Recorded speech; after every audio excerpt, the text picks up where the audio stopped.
Hello everyone. पिछले video में हम शिव पूजन सहायिका माता का अंचल पढ़ रहे थे, जिसमें हमने पढ़ा कि लेखक अपने बाल्यकाल की स्थिति का वर्णन करता है। वह अपनी माँ से बहुत ज़्यादा सरोकार रखकर बस लेखक के कथनानुसार लेखक अपनी माँ से बस उतना ही मतलब रखता है, दूध पीने तक का। उसके बाद अपने पिता से उसका कुछ ज़्यादा ही लगाव है। पिता के साथ सोना, खाना, उठना, बैठना, नहाना, पूजा पाठ, सब कुछ वो उसका पिता के साथ ही होता है। और उसके पिता कैसे व्यक्ति हैं? उसके पिता एक बहुत ही धार्मिक स्वभाव के व्यक्ति हैं, जो कि धर्म कर्म में विश्वास रखते हैं। सुबह 2 घंटे पूजा पाठ करते हैं, नदी में स्नान करते हैं। वो बहुत ही उदार और दयालु भी हैं। इसलिए वो आटे की गोलियां बनाकर, जिसके ऊपर जो रैपर लपेटा हुआ होता है उसमें राम लिखा होता है, उसे ले जाते हैं, नदी में छोड़ते हैं और मछलियाँ उसे खाती हैं। बच्चों को रामायण का डेली पाठ करते हैं, उसे बच्चों को सुनाते हैं। पूजा के स्थान पे भी बच्चे को साथ में बैठाए रहते हैं, और जब तक पूजा करते हैं बच्चा भी साथ में बैठा रहता है। और कितनी बार राम नाम लिखते हैं, कहाँ कैसे लिखते हैं, ये सब बच्चा बहुत ही ध्यान से देखता है। और बच्चा जब कभी उसकी माँ उसे ज़बरदस्ती पकड़ के उसके बालों को धुलती है, नहलाती है, बालों में तेल लगाती है, उसकी चोटी कूदती है, तो वो बच्चा कितनी दुखी हो जाता है और उस दुख में वो रोने लगता है। फिर सज धज कर कृष्ण भगवान का अवतारी बन के इतना सुंदर उसकी माँ उसे सजाती है कि वो कृष्ण का अवतार लगता है, और अपने पिताजी की गोद में बाहर खेलने के लिए निकल जाता है, जहाँ उसके अपने हम उम्र बहुत सारे दोस्त मिल जाते हैं। उन्हें देखते ही वो अपना रोना भूल जाता है, अपना दुख भूल जाता है, और खुशी खुशी अपने दोस्तों में खेलने चला जाता है, जहाँ वो खूब उठा पटक, भागम भाग, ये सब खेल खेलते हैं और तरह तरह के तमाशे करते हैं। अब आगे आइए चैप्टर में देखते हैं आगे क्या होता है। तमाशे भी ऐसे वैसे नहीं, तरह तरह के नाटक।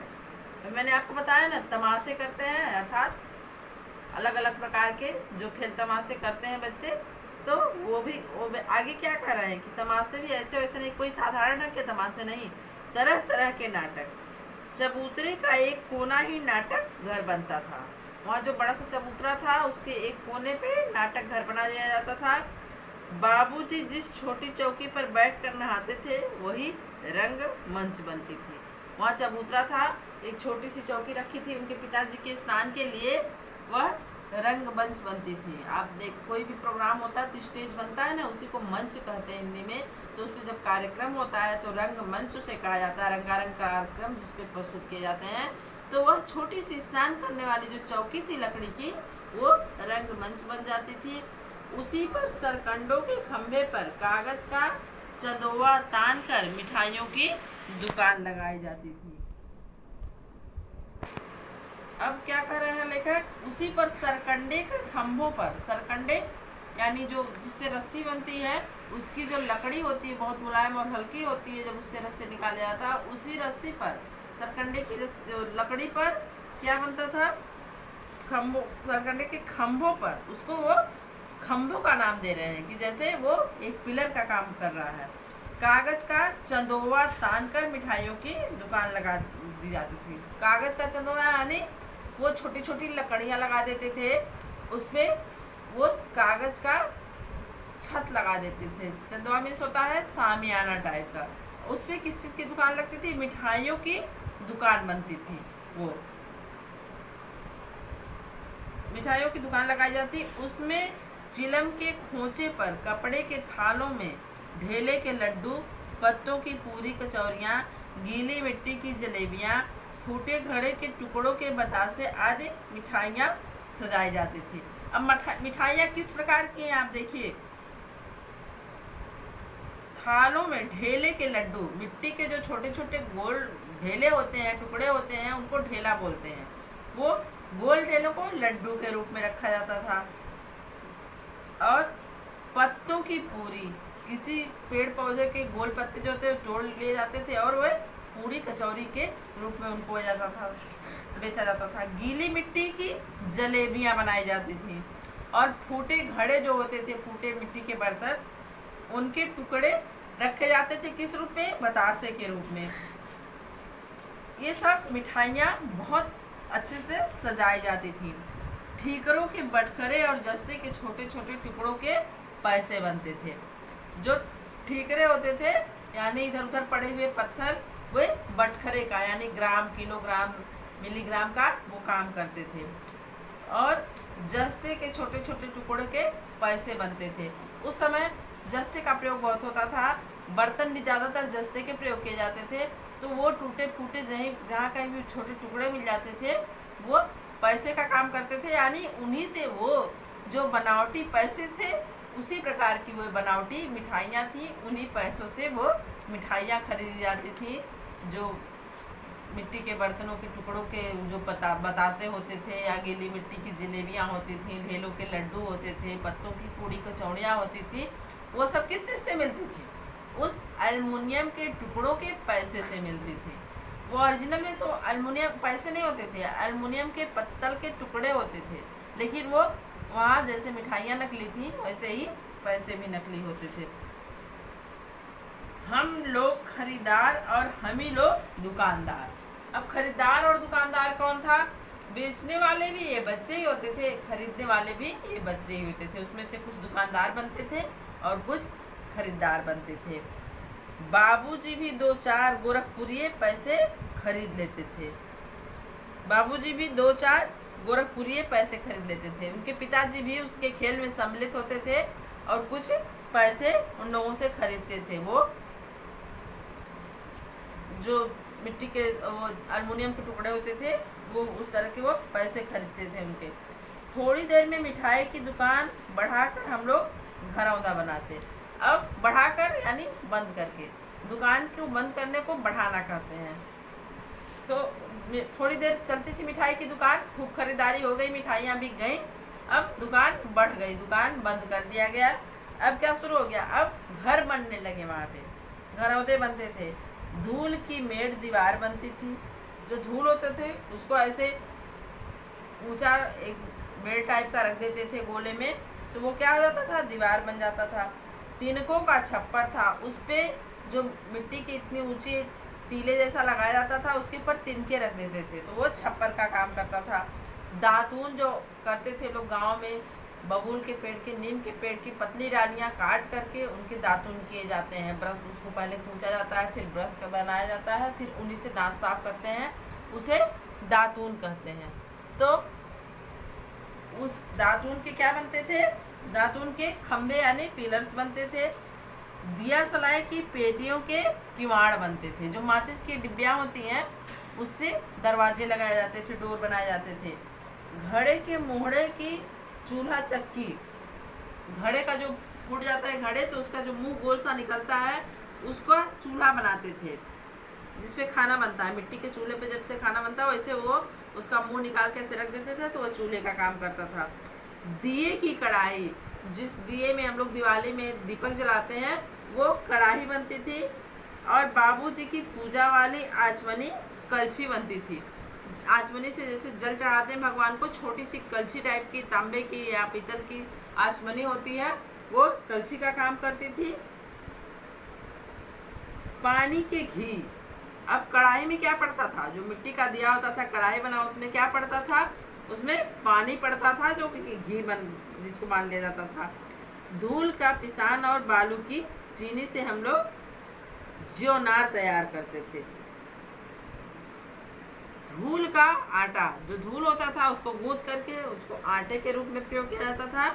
और क्या होता था? बालू जो होता था, बच्चों का दिमाग देखिए, हर चीज़ के लिए अब सामान तैयार किए रहते थे। आटा बारीक होता है तो उसके लिए धूल ले आते थे, और चीनी थोड़ी मोटी होती है, दरदरी होती है, तो उसके लिए बालू ले आते थे। अब चीनी का हम लोग ज्योनार तैयार करते थे। ज्योनार मतलब जो भोज होता है, दावत होता है, गांव के लोग जुट के खाते हैं, उस भोज को ज्योनार कहीं कहीं बोलते हैं। तो वो ज्योनार तैयार होता था भोज के लिए।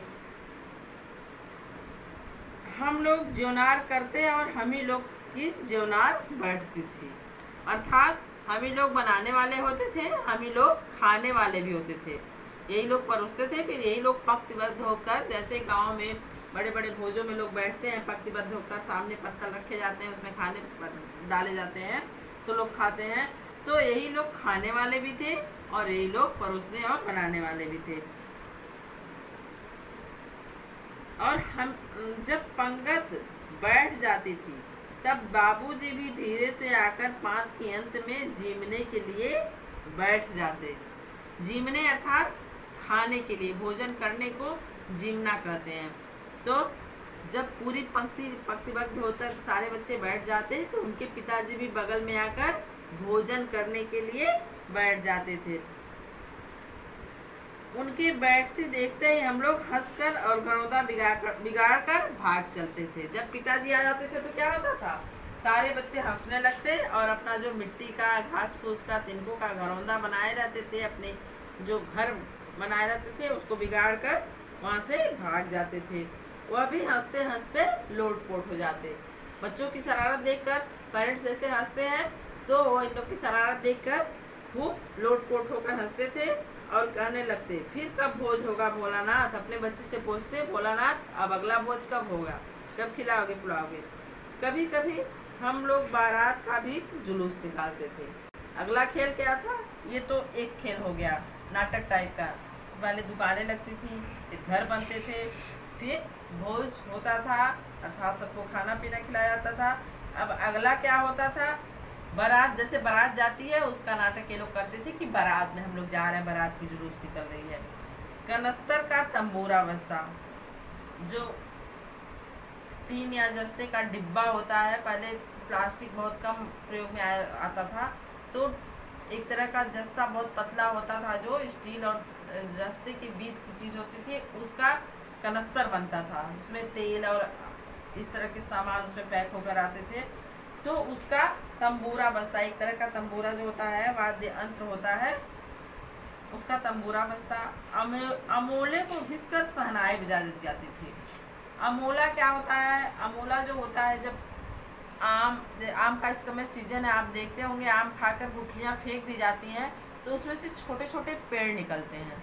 वो जब पेड़ निकलते हैं पौधे उसमें से, आम के बीज से, तो आम का बीज से ऐसे फटा हुआ होता है, उसका मुंह जो होता है, जो ऊपर की गुठली होती है वो फट जाती है, बीच में उसमें दो फाके, जैसे कोई भी सीड्स आप तोड़ेंगे तो अक्सर उसमें दो दालें होती हैं, जिसको ऊपर कवर होता है उसमें अक्सर दो दाल अंदर होती है।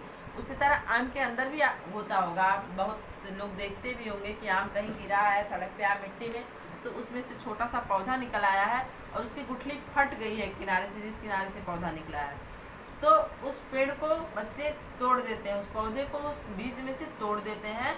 उसके बाद उसे मुंह से फूंक मारकर बांसुरी की तरह बजाते हैं तो उसमें से बहुत ही सीटी टाइप मीठी ध्वनि निकलती है। तो वही कह रहे हैं कि अमोलों को घिसकर सहनाई बजाती जाती थी। जब वो गुठले निकाल लेते थे उसको किसी पत्थर पे एक तरफ से घिस देते थे तो वो बजाने के काम में आता था, यानी सहनाई बज रही थी। कनस्टर का तंबूरा बजता था और उस अमोले की सहनाई बजती थी। टूटी चूहेदानी की पालकी बनती थी। जो चूहेदानी टूट जाती थी उसको डोली या पालकी के रूप में उसका प्रयोग होता। हम समधी बनकर बकरे पर चढ़ लेते और चबूतरे के एक कोने से चलकर बारात के दूसरे कोने में जाकर दरवाजे लगती थी। अब क्या करते थे, जैसे बारात घोड़े पे आती है, हाथी और घोड़े पे आती थी पहले बारात, तो यहाँ भोलेनाथ किस पे चढ़ते थे, एक बकरी पे चढ़ लेते थे। पालकी किस चीज़ की होती थी, इसमें दुल्हन आएगी चूहेदानी की, और खुद किस पे सवारी करते थे, बकरे पे बैठ जाते और कहाँ जाते बारात लेकर, चबूतरा जो बना हुआ था इन लोग के खेलने का, उसके एक कोने से स्टार्ट करते, दूसरे कोने पर जाते, दूसरे कोने पर जाकर वहाँ दरवाजे लगते थे, यानी जब बारात आती है तो जो द्वार पूजा होता है वहाँ पे वो सिस्टम शुरू हो जाता। वहाँ काठ की पटरियों से घिरे, गोबर से लिपे, आम और केले के टहनियों से सजाए हुए छोटे से आंगन में के कुल्हिए का कलसा रखा रहता था। किस प्रकार, जैसे मंडप सजाया जाता था, मंडप सजाया जाता था, पहले गोबर से चौक बनाया जाता था, लिपा जाता था, तो वहाँ पे काठ की पटरियाँ चारों तरफ से घेर दी जाती थी, गोबर से चौका बनाया जाता था, आम और केले की टहनियों से सजाया जाता था उसको। वैसे भी किसी पूजा पाठ शादी ब्याह में ये केले के पत्ते, आम के पत्ते बहुत शुभ माने जाते हैं, वैसे भी प्रयोग में आते हैं। लेकिन यहाँ पूरी सजावट उसी की रहती थी, आम के और केले के पत्तों से, कि वहाँ पे पूरा द्वार पूजा का स्थान, जो बारात रुकने का स्थान, पूरा सजावट वहाँ हुआ रहता था। छोटे से आंगन में कुल्हिए का कलसा रखा रहता था। आप देखते होंगे जब बारात आती है द्वार पे चौक बना के वहाँ पे कलश रखा जाता है, उस पर दीपक जलता रहता है। तो यहाँ किस चीज़ का कलश रखा है? जो कुल्हड़ आता है जिसमें चाय पीते हैं या पानी पीते हैं, थोड़ा बड़ा जो होता है, वो कलश के रूप में वहाँ पे रहता था, कलश के रूप में विराजा।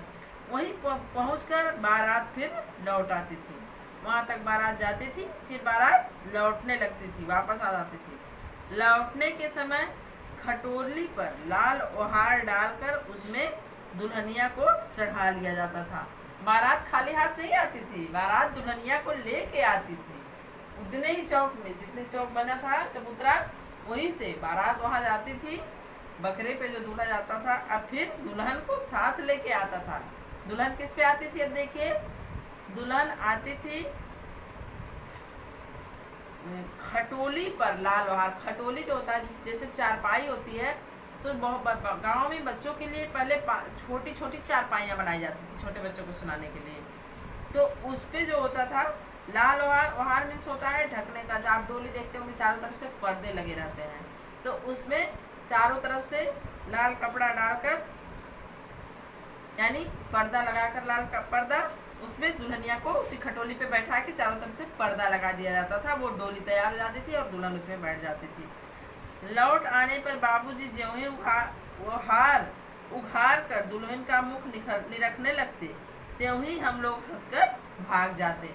जब बारात वापस आती तो उनके पिताजी क्या करते? दुल्हन के देखने के लिए दुल्हन का मुंह जैसे ही खोलते, उघार कर यानी खोल कर, वो जो पर्दा लगा होता है उसको खोल कर, और दुल्हन का मुंह देखने के लिए उनके बाबूजी मुख उसका ध्यान से निरखते, यानी बहुत प्यार से देखते। फिर ये लोग हंस के भाग जाते थे, यानी इनके पिताजी के आने पे हर खेल का एंड हो जाता था। थोड़ी देर बाद फिर लड़कों की मंडली जुट जाती थी। फिर थोड़ा देर बीतता था, बच्चे इधर उधर भाग जाते थे, फिर पूरा ग्रुप, पूरा समूह एक साथ एकत्रित हो जाता था। इकट्ठा होते ही राय जमती की खेती की जाए। अब देखिए नया खेल आ गया। अभी तक तो दुकानें सजी, भोज हुए, बारात गई, दुल्हन आई, सब कुछ हो गया। अब क्या होगा? अब तो शादी ब्याह हो गया तो कुछ बिजनेस भी करना ही पड़ेगा परिवार चलाने के लिए। तो अब क्या किया जाता था? अब खेती शुरू होती थी। खेती से कुछ अन्न उपजेंगे, खेती होगी, बिजनेस होगा, तभी तो खाने पीने को मिलेगा। अब खेती शुरू की जाती थी। अब खेती कैसे हो रही है ये भी देख लेते हैं। चबूतरी के छोर पर घिरनी गड़ जाती है और उसके नीचे गली कुआं बन जाती है। घिरनी जो होती पानी भरने का एक मशीन होता था, कुएं से पानी निकालने का, वो चबूतरे पर गाड़ दी जाती थी। और सड़क क्या होता था? वो कुआं, गली जो होता था वो कुआं बन जाता था। मूंछ की बटी हुई पतली रस्सी में एक चुक्कड़ बांध गराड़ी पर चढ़ाकर लटका दिया जाता था। ये किस चीज़ का क्या बन रहा है समझ रहे हैं आप लोग? कुएं पे एक मशीन होती थी जिसको घिरनी लगा दी जाती थी, उसमें रस्सी बंधी हुई होती थी, उसमें एक लोहे की बाल्टी लटकी रहती थी, उस चक्री से घूमती हुई रस्सी जाती थी, कुएं से पानी भर के लाती थी, फिर वो निकाल के खेत के सींचने के काम आती थी। तो वही सब प्रक्रिया यहाँ पे बनाई जा रही है। चुक्कड़ यानी छोटा वाला जो घड़ा होता है, उसमें गराड़ी पर उसको चढ़ाकर, वो जो घिरनी बंधी है उस पर चढ़ाकर, और रस्सी किस चीज़ की हुई होती थी? मूंज, एक तरह का घास होता है, बड़ी बड़ी घासें होती हैं, सरपट जिसको कहते हैं, उसमें से मूंज निकलता है, उसकी रस्सी बनती है। उसी रस्सी से ये कुल्हड़ लटका दिया जाता था, जो कि घिरनी में या चक्कर गन्नी में बांध दिया जाता था, उससे पानी भरा जाता था। दो लड़के बैल बनकर मोट खींचने लगते। मोट खींचने का मतलब है वो जो रस्सी लटकी हुई होती थी घिरनी में, तो पहले उसमें बैल लगाए जाते थे, तो बैल रस्सी उस घिरनी पे लटकी हुई होती थी। जब बैल कुएं का पूरा चक्कर लगा लेते थे तो रस्सी तनती हुई ऊपर आ जाती, तो पानी ऊपर आ जाता था कुएं के।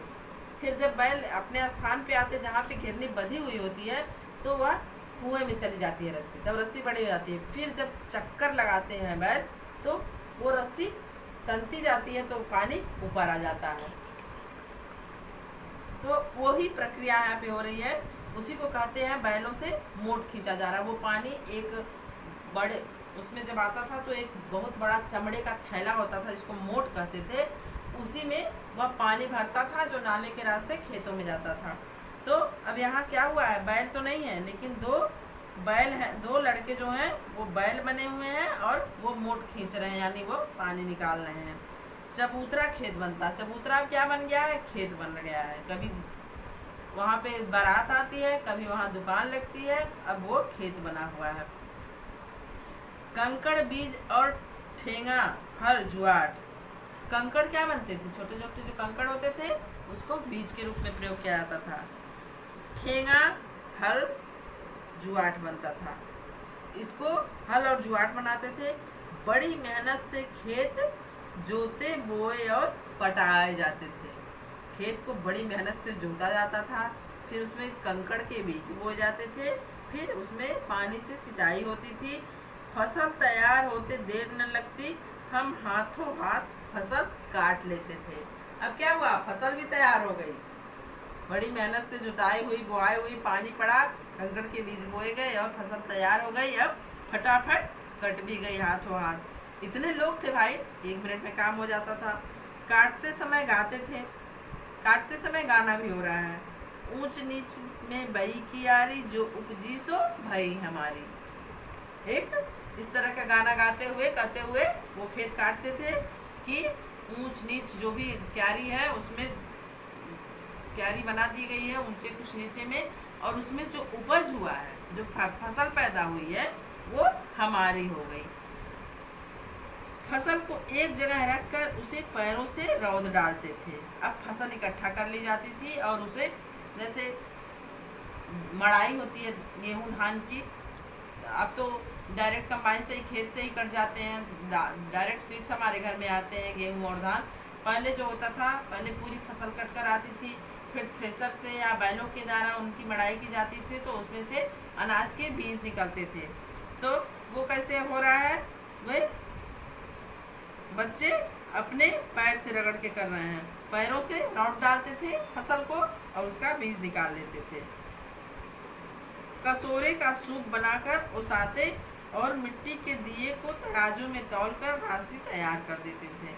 अब क्या करें, जब उसकी मड़ाई हो गई, पैरों से रगड़ कर अनाज के दाने निकाल लिए गए, कसोरे के सूप बनाकर, सूप होता है जिससे अनाज को साफ किया जाता है, तो यहाँ सूप किस चीज़ का है, मिट्टी का जो बड़ा दिया टाइप में आता है, जिस कभी कभी आप पूजा पाठ में देखते होंगे, कलश वलश के ऊपर रखा जाता है, उसी को सूप के रूप में प्रयोग किया जाता था।